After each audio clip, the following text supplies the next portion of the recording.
સમાચાર ગોંડલથી મળી રહ્યા છે, જ્યાં સ્થાનિક ડેમ નર્મદાના નીરથી ભરવામાં આવશે. આશાપુરા અને સેતુબંધ ડેમ નર્મદાના નીરથી ભરવામાં આવશે. ડેમ છલોછલ ભરાતા પાણીની તંગી ભૂતકાળ બનશે. નગરપાલિકાના સત્તાધીશો દ્વારા શાસ્ત્રોક્ત વિધિથી વધામણા કરાયા. આગામી 7 થી 8 દિવસમાં બંને ડેમમાં પાણી ભરાશે. સેતુબંધ ડેમમાં પાણી પહોંચાડવા આધુનિક પંપ કાર્યરત થયો. આધુનિક પંપ દર કલાકે 2.5 લાખ લીટર ઠાલવશે. અનેક વિસ્તારોમાં હવે પૂરતા પ્રેશરથી પાણી મળી રહેશે.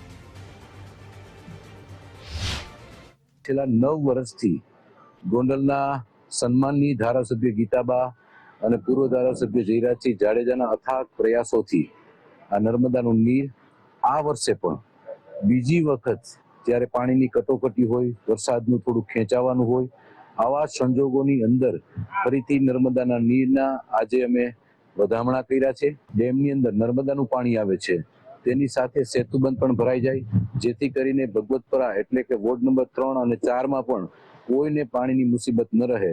આ સાથે ગોંડલના જનતાને ક્યાંય પાણીની મુસીબત ન રહે તે શુભ હેતુ સાથે આ કાર્ય કરવામાં આવ્યું છે.